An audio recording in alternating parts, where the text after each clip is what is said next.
For over a century, the story of the Titanic has felt so familiar. We think we know it, but what if the story we've been told is missing the most important chapter? Today, we're going to look at some pretty startling evidence that suggests the fate of that unsinkable ship wasn't just about an iceberg, but about a secret that was literally burning deep inside its hull from the very beginning. Right? We can all picture it. This incredible, gigantic ship, the pinnacle of technology, just gliding through the icy dark. It's a story we've seen in movies, read in books, we know the big beats. But what if the most critical part of that whole story has been left on the cutting room floor? Because this is the question that really changes everything. It reframes the entire disaster not as some sudden, shocking accident, but as the final, almost predictable end to a story that started long before the ship even left the dock. Okay, so let's just quickly recap the facts as we've always known them. At 11:40 at night, the Titanic hits an iceberg. Less than 3 hours later, by 2:20 a.m., she's gone, taking more than 1,500 people with her. It's a horrifyingly simple and tragic timeline. But the real story, the one we're digging into, starts way, way earlier. And our investigation doesn't begin with ice. No, it begins with fire, a hidden catastrophe that was raging inside the ship long before it ever saw the Atlantic Ocean. So this all really kicks off thanks to a journalist named Sinan Maloney, who spent something like 30 years studying the Titanic. And his big breakthrough came from a totally unexpected place, an old, dusty photo album. And in one of those photos, he saw it, a massive 30-foot-long dark mark on the ship's hull, right near the spot where the iceberg would eventually hit. It was a clue that had been hiding in plain sight for a century. And that black spot, it wasn't just a smudge or a shadow. It was a scorch mark. A scorch mark from a huge, out-of-control fire burning deep inside one of the ship's coal bunkers. And get this, people who've studied this believe it had been burning for probably 3 weeks at scorching hot temperatures, all before the first passenger even stepped on board. Now just think for a second about what that kind of intense, non-stop heat does to steel. It doesn't just warm it up, it changes it, makes it brittle, fragile. Metallurgy experts who looked at all the evidence, they concluded that this fire could have weakened the hull's strength by up to 75%.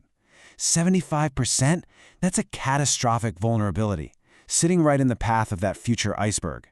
So you have to be asking, why on earth would you let a burning, structurally compromised ship set sail across the Atlantic? Well, the answer, as it so often is, comes down to money. There was a national coal strike, which created a huge fuel shortage. The ship's owners had spent a fortune getting the coal they needed. Canceling the maiden voyage, which was totally sold out, that would have meant bankruptcy. So they made a choice. They decided to hide the damage. And they actually deliberately turned the ship around at the dock so that 30-foot scorch mark was facing the sea, where no paying customers could see it. So that fire created the fatal weakness. But here's the thing, it didn't act alone. It was really just the first domino to fall in this whole chain of failures. Just a shocking series of human errors that turned what was already a dangerous situation into an absolutely inescapable tragedy. I mean, it is actually unbelievable when you list them out like this. The ship was going way too fast in an area they knew had icebergs, all because they were behind schedule. The lookouts, the guys whose only job was to look for danger, didn't have binoculars. There weren't enough lifeboats for even half the people on board. And to top it all off, the lifeboat drill that was scheduled for that day was canceled. Each one of these is just another link in a chain of disaster. And this story about the binoculars is it's tragically absurd.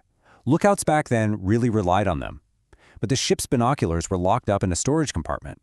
And the guy with the key, an officer named David Blair, got reassigned right at the last minute. In his rush to get off the ship, he just forgot to hand the key over.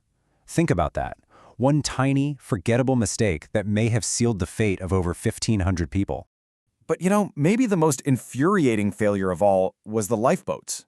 The ship's original designer, a man named Alexander Carlisle, he planned for 48 of them, more than enough for everyone.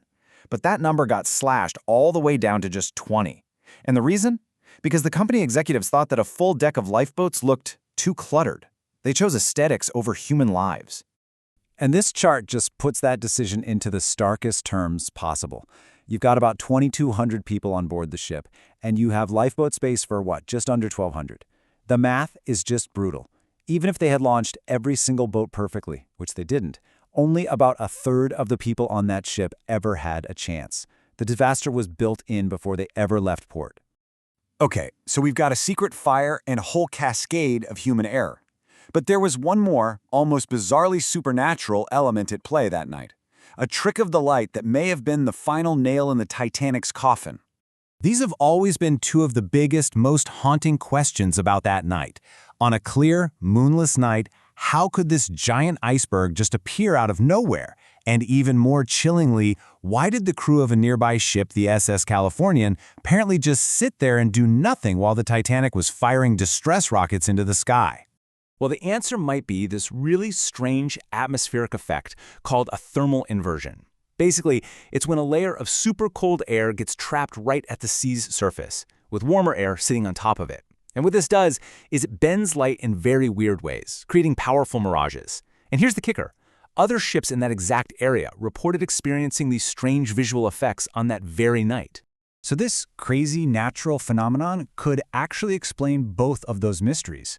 For the lookouts on the Titanic, the mirage may have created a false horizon that effectively camouflaged the iceberg, hiding it from view until it was way too late. And from the Californians' perspective, that same light-bending effect could have made the Titanic's emergency flares look like just normal, flickering ship lights on the horizon, not a desperate call for help. So, when you put it all together, when you look at all these pieces, the picture that emerges is not one of a single unlucky accident. It's a perfect storm of failure on absolutely every single level. So let's just lay it all out. You start with the fire, a secret that's been weakening the ship's hull for weeks. Then comes the ice, which delivers that final, fatal blow to the weakened steel. Then you pile on all the human error, the speeding, the missing key, not enough lifeboats that made the disaster totally unavoidable. And finally, the environment itself plays a trick, creating a mirage that hides both the danger and the calls for help. It was just a fatal combination of everything that could go wrong going wrong.